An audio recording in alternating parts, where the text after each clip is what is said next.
Today we're installing these Bushwacker flat style fender flares on my Jeep XJ. We're in a new garage, as you can see. Once again, I moved, changed jobs. Long story short, it's a long story. But there was only one other video of an installation for these fenders, and that was Bleepin Jeep.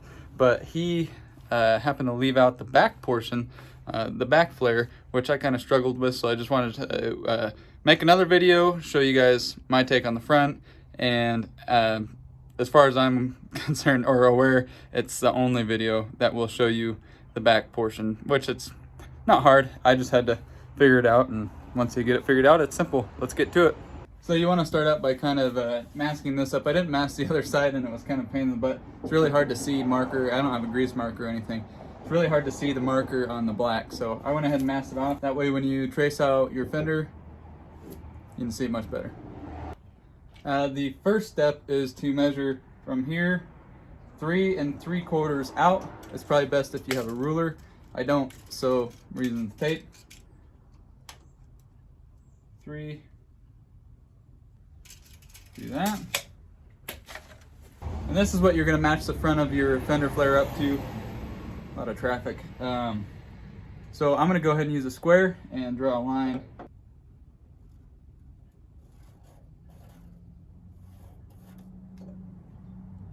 Voila.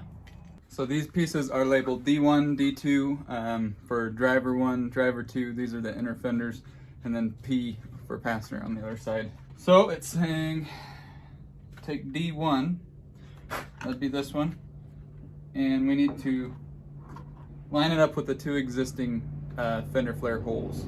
It comes with some stainless steel hardware, a nut, a washer, and a screw.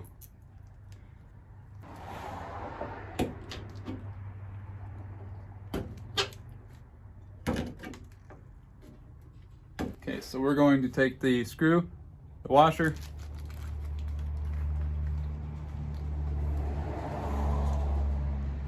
put it through here like so.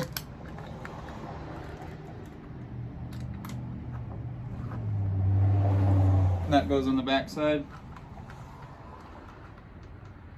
Put that through the second existing hole. And then just hand tighten. Now this is what this line here is for. You bring the front of that up to match that.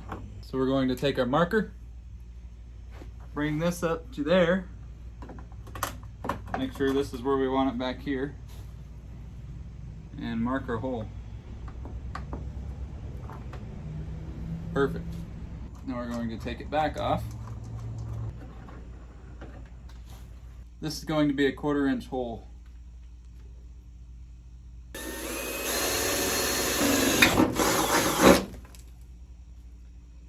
Be careful not to punch a hole in your washer fluid.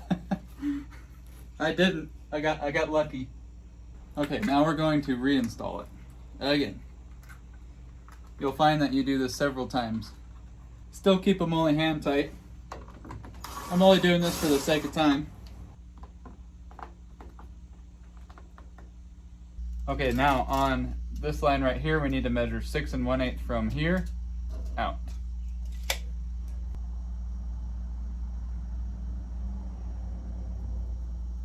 And then right here on this line, I don't know if you can tell this line, we're going 4 1/2. Now we're going to take our D2.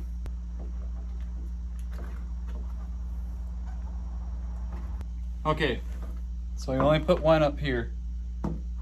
We have to align this fender with these marks. Then we can mark this hole and this hole.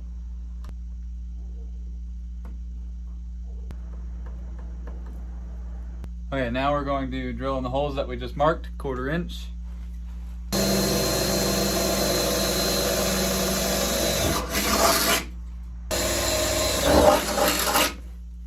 Then we take 2 more screws. And bam, here. Lines up pretty good.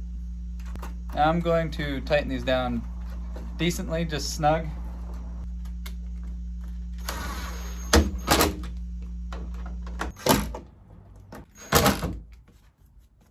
Lines up pretty good. Now here's where the tape comes in handy. We're gonna mark it out and we'll actually be able to see our line.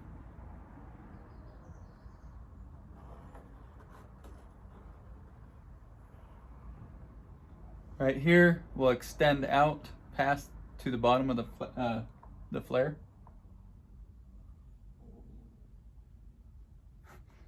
Freehand it.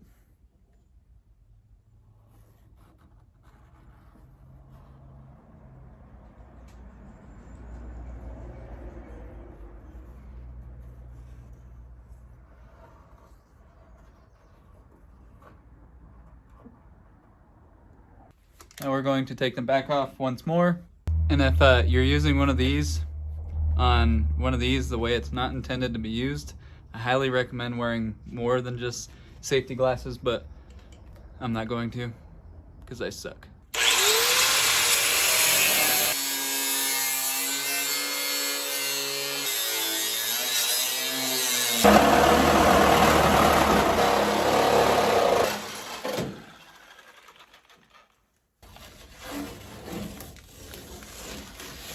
So you definitely want to clean up your edge a little bit after that horrific hack job. Flap disc works decent.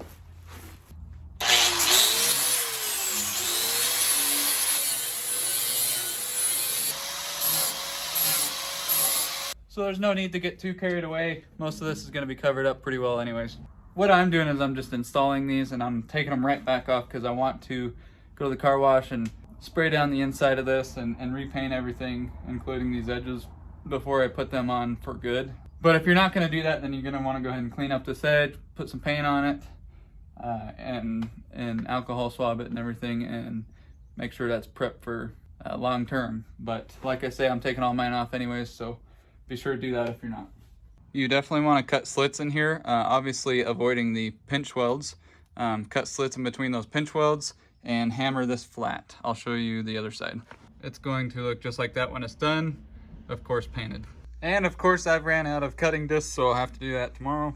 Let's go ahead and put this fender back on.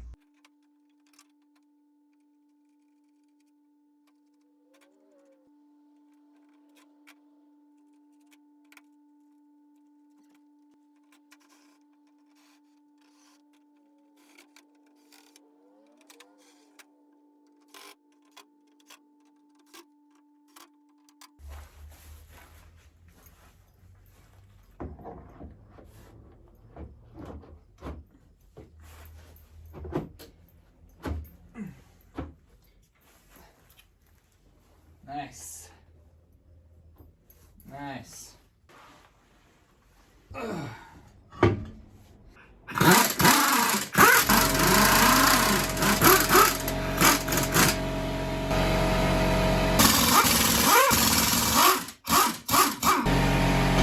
All right, I'm sorry, I got a little ahead of myself.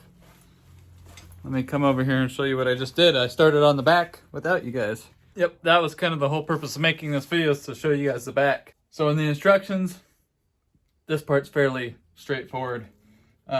You have this little lip, and it's pretty apparent.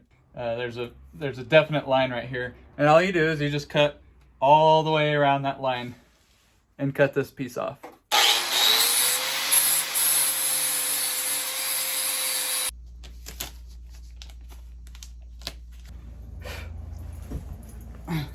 Okay, next step, make a couple of marks, 3/8 in this way. So 3/8 in this way from the door seam.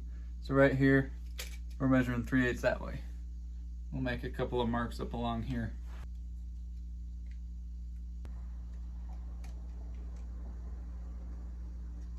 All right, so when they refer to the lower style line, which moving into the next step here, this right here is the lower style line. So not this one, but this one down here. The next step is to measure 11 3/8 from here in. So 11 3/8 from here in. Got our mark here. And then we have our 3/8 of an inch inward mark from the rear door. So now we're going to take D3, this bolt, the same one that we used on all the front ones, and going in here. Going in there with it. Okay, nut on the back, hand tighten. Here's where those marks up front come in.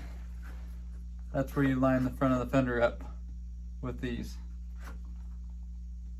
Okay, so once you have these lined up, you're going to mark this hole and this hole right here.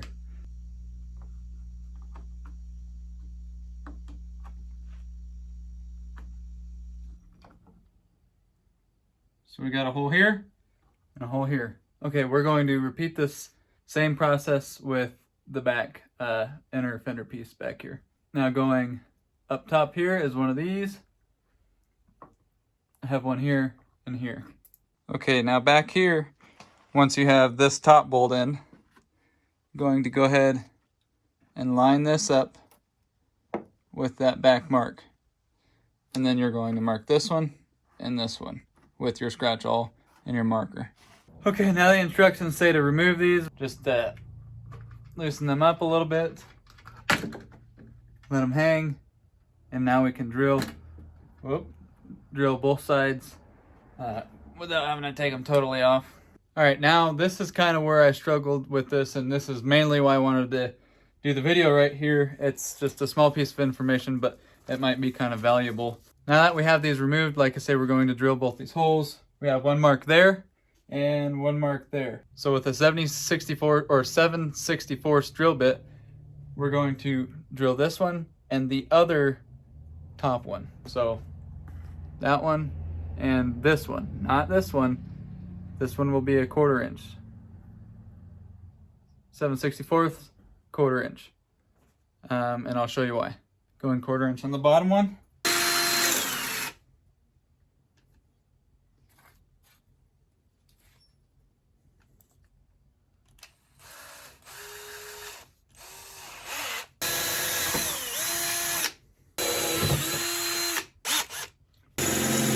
So in the instructions, they refer to something as a tough lock. Now, don't feel bad if you don't know what that is. I didn't know what it was either. Never heard of a tough lock.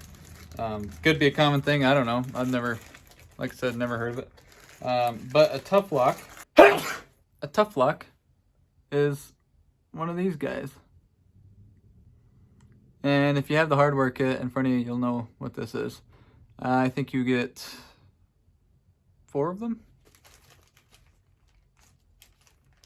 Yeah, I don't know, 4 of them. But this one goes in the 1/4 inch hole. And this screw right here, along with this rubber grommet, go in the 7/64 hole, which is the top one. Tough lock goes down here. This little screw goes up here. So I'm going to cut or trace this. But back here in the back, you can't just cut it off because it's pretty essential to like the structure and everything. So in the front, you can cut it off like Bleepin Jeep did in his video, which is what I did.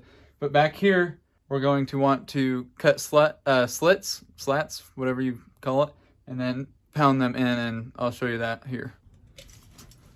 Okay, so what we're doing now is we're marking 3 inches from this upper line right here. 3 inches. Now we're just going to mark a line down every about 1.5 inches. Trying to make it perpendicular to the wheel well. It's about 1 inch.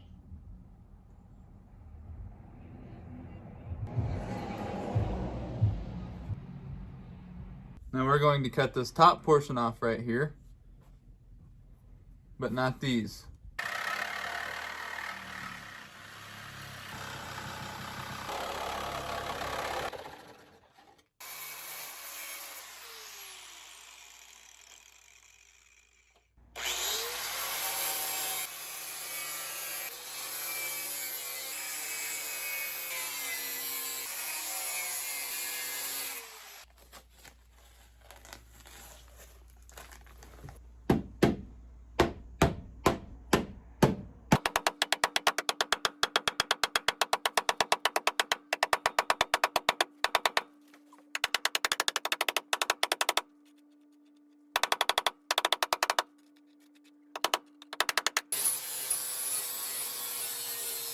Okay, so we got the inner fenders back on. We'll go ahead and fasten them totally down.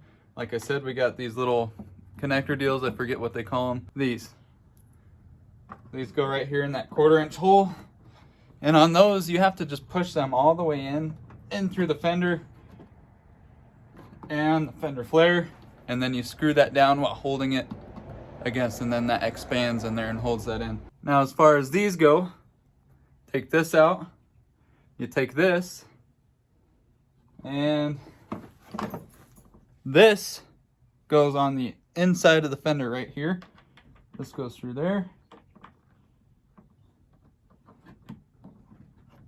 And then you go into that 7/64 hole. Gonna go in there just a little bit. Just enough to tighten it down. Then I'm gonna push that as far as I can go.